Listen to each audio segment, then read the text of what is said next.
Well, hello everyone, it's Angela with Mystic Moon bringing you another reading. So today we are going to be covering a third-party situation that you might find yourself in. So today's topic is called Entangled Hearts, and the theme, what's destined to unfold in this third-party connection. So some of you might find yourself in this particular situation. So if this obviously is not your deal, then, today's reading is not going to resonate with you. So at the end of the day, just take what resonates and get rid of anything that does not. All the decks I'll be using, as well as this beautiful Orgonite right over here, will be listed in the description box down below. So let's go ahead and get started. We're going to take a look and see the Tangled Web energy. What is the energy surrounding this third-party dynamic, okay? So what's going on in this third-party dynamic?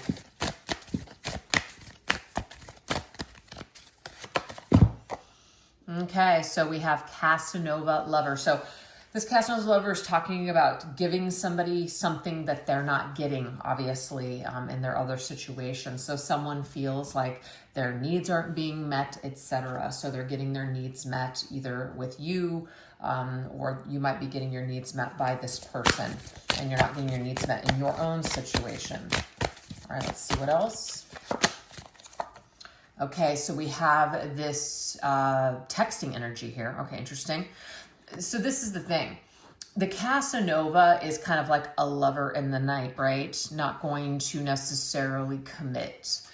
They're romantic one moment, and then maybe once that feeling kind of, shifts, then they're no longer in that mode. So this could be a little bit of this like up and down energy that's happening in your third party dynamic. As in, it's really great and it's really good when it's good, but then it's like all of a sudden that moment passes and they're ending things. They're not responding to your text messages. They might be blocking you, etc. So of course, that's not going to feel good at all for anyone. So that could be happening in this third party situation where it's like, wow, like we just had a great, weekend together or a great night together. And all of a sudden you're back home and you're acting cold and distant towards me, or not even responding to my messages, or blocking outright. Okay, let's see what else. We have chose wrong. So this is somebody who's saying here, I chose to be with the wrong partner. I should be with you. This could also be, I'm sorry, I didn't mean to start this with you. I just got caught up in the moment. I apologize. So it's just basically making decisions. And of course, whenever you get involved with someone else, when you're in another situation and there's going to be deception and you're hiding things, it's not the right thing to do. We should be acting with integrity and just being honest in all of our decisions and actions. But sometimes that doesn't happen. Sometimes people get wrapped up in these things. So we're not necessarily judging it. It's just basically someone that is suggesting here that, I should have chose you, or I should be with you. I made the wrong choices. I made the wrong decisions. I didn't really want to be with this person, but, something happened. I had to, for religious or cultural reasons, to be with this person, or they got pregnant, and so I had to be responsible and see the situation through, etc. So somebody in this situation is talking about the choices that they made, that there's like regret around these choices. But I'm also getting it's like towards you as well. I'm sorry I got you involved in this. I'm sorry that I couldn't follow through with my promises. I'm sorry that I told you something, but now I'm gonna have to take it back, go back on my word.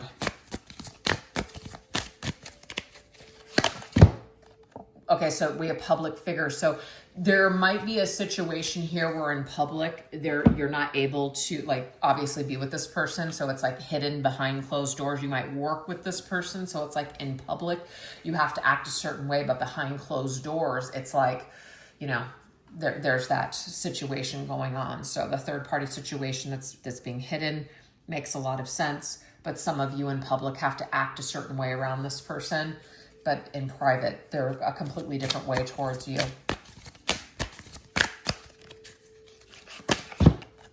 We have victim mode. Okay, so somebody is using excuses.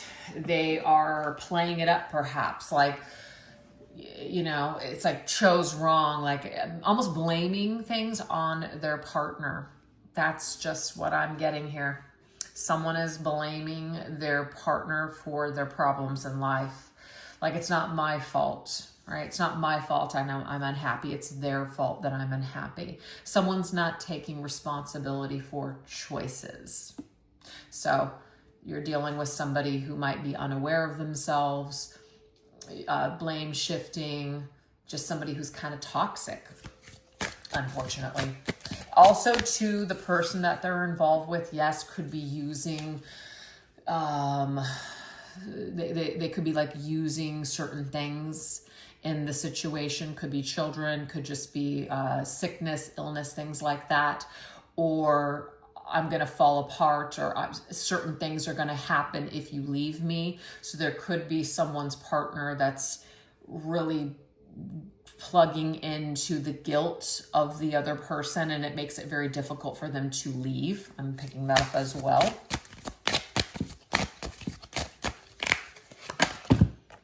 We have private affair. Obviously, it's a private, you know, somebody, it's confidential, keep it a secret, no one could know, etc. So this might not be the kind of situation where the other person knows about you.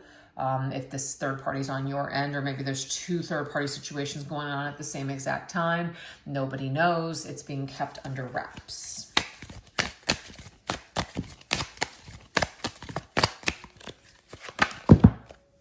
We have worth the wait. Okay, so someone's saying, hey, it's not always going to be this way. So someone is invested. They're willing to wait. They're willing to kind of wait for things to get better.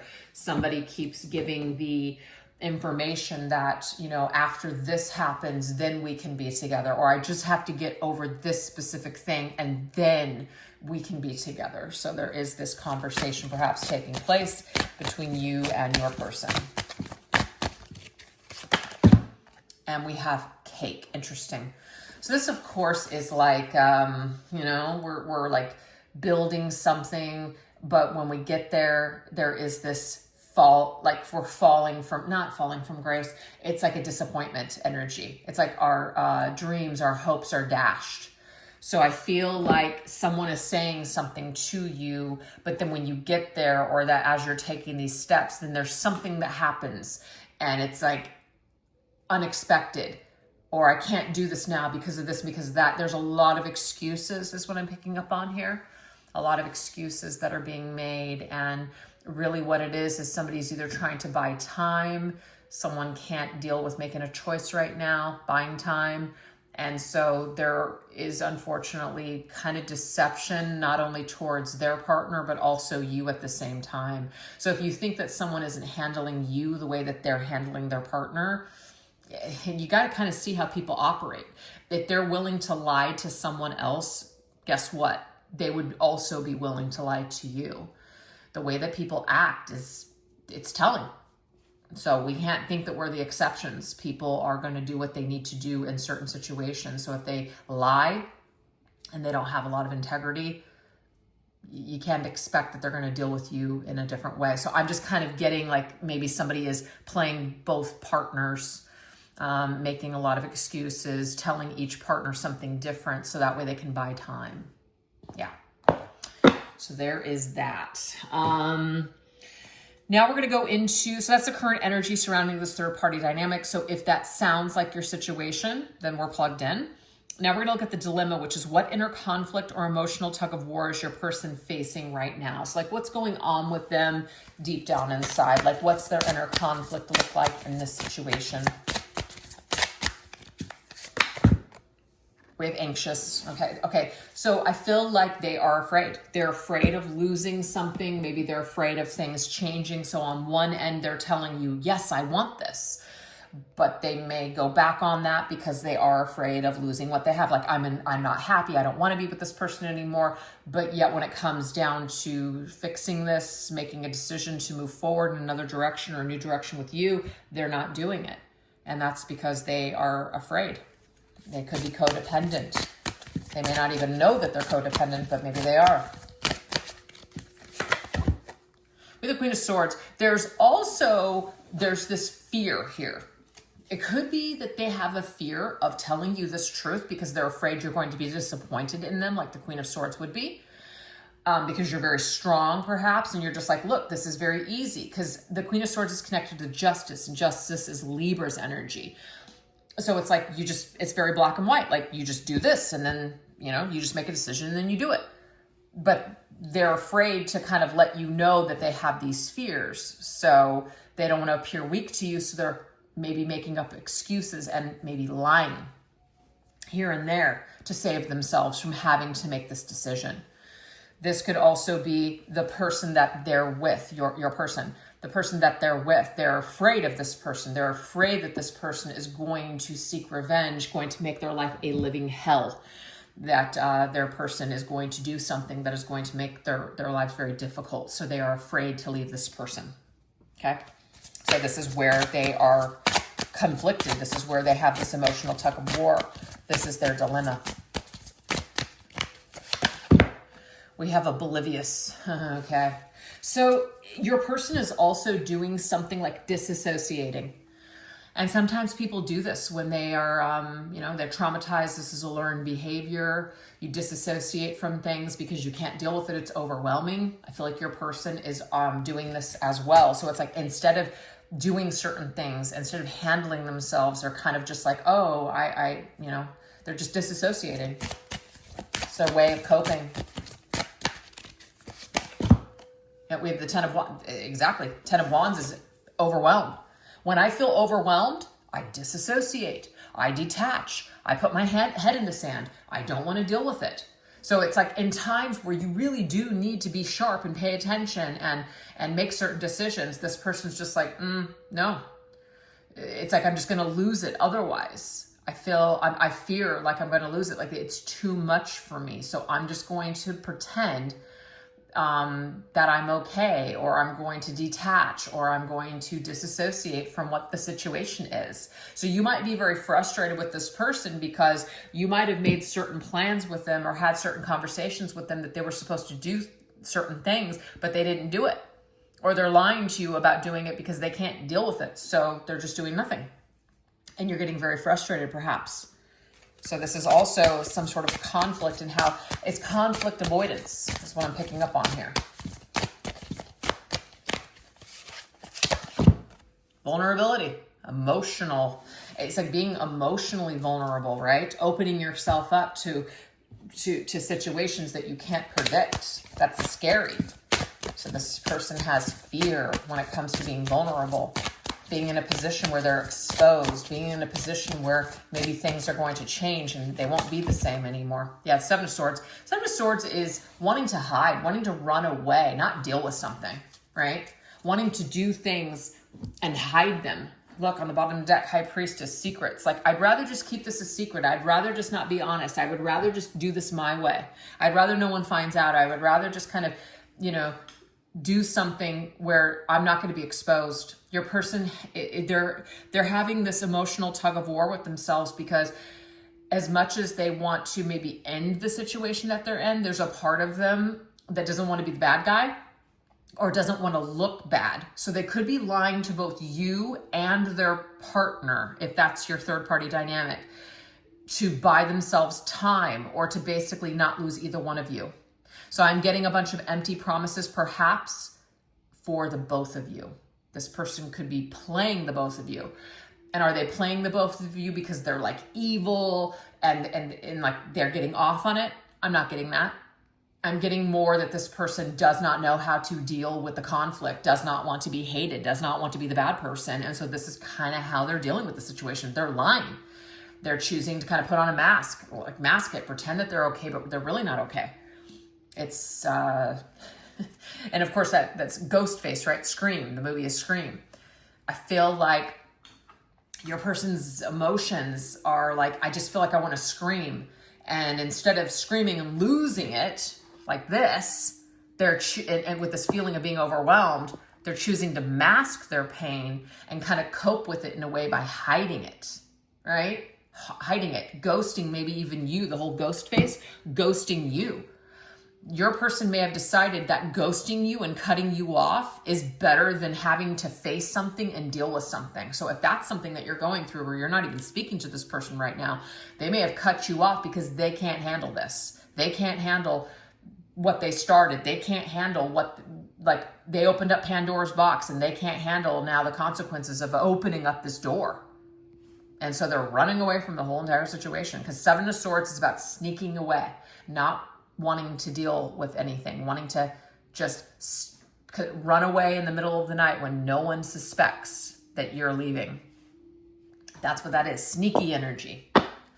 Okay, so that is where your person is conflicted. Let's see the reflections of the two of you, between you and their person, okay? So how does your person truly think and feel about you compared to them? So let's take a look at that. Let's see how your person sees you and feels towards you. Okay, so we have this seashell. Of course, this seashell, it's talking about lost love. So they feel that by maybe not being with you right now, they're going to lose out on the, like, a love. And this is also, to me, the seashell, it's like hidden energy. It's like retreating back into the shell. Like, I am afraid. Okay, so there's your person, the way that they feel towards you, of course, is that they have to hide their love for you. But if they lose you over this, like, they know it's going to be a loss, basically. They're going to feel the loss. Yeah, see, the hermit crab, it's just what I'm getting here. It's hidden energy. It's something where your person, they're keeping their love for you within themselves. They don't feel perhaps that this is something that they can just act on or that they can just go for at this time. They're seeking out, like, they're like looking at the situation and just seeing that it's not safe to strike right now. So they're choosing to retreat in their shell, keep it to themselves. That's how your person feels towards you. Let's see how they feel towards their person, the person that they're currently with. Okay, so this person is either their spouse or the person that they've decided to connect with, to have a child with, to get married to, or live with, or be in like a domesticated kind of situation. They see this person as, you know, their partner, okay? Their soul spouse. And we have the Nine of Pentacles, but the thing is, your person is itching to be independent from this individual. Like, they don't want to be in this connection anymore. You can see the heart here. It's got a hole in it. So it's not complete. It's not a solid heart connection. So, you know, it's this, maybe the spouse that they've chosen or the partner that they've chosen to have this contract with or this dynamic with, whether it's they have gotten married or they're just in a relationship or they've had a child or whatever this is the partner that they've chosen. But really, they're really wanting to be single. And Nine of Pentacles, they're wanting to, like, live this single life, to be able to date you, or maybe even just, like, be single and free. So the way that your person feels about their spouse or their partner right now, it's not the greatest. It's not the greatest at all, okay? And the way that they see you and feel towards you is that, you know, they've got to hide their love for you, and that if they do lose you over not acting right now, that's going to be a loss for them, and they're aware of that too. So yes, I mean, your person's very conflicted, but, you know, it's like a shit or get off the pot situation. Something's got to shift, something's got to change here, okay?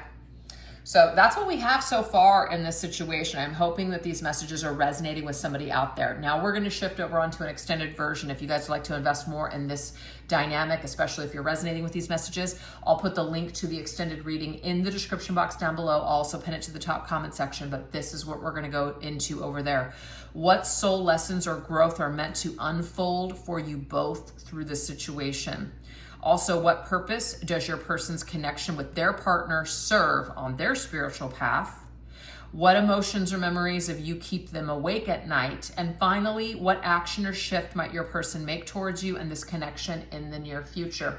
So hopefully I'll see you over there. And if not, no worries. Thank you so much for choosing to watch this reading today. I really appreciate it. And I'd love to hear what you think about it in the comment section down below, or you can even hit that like or subscribe button too. All those things help the channel and I appreciate it. All right, you all take care. Bye-bye.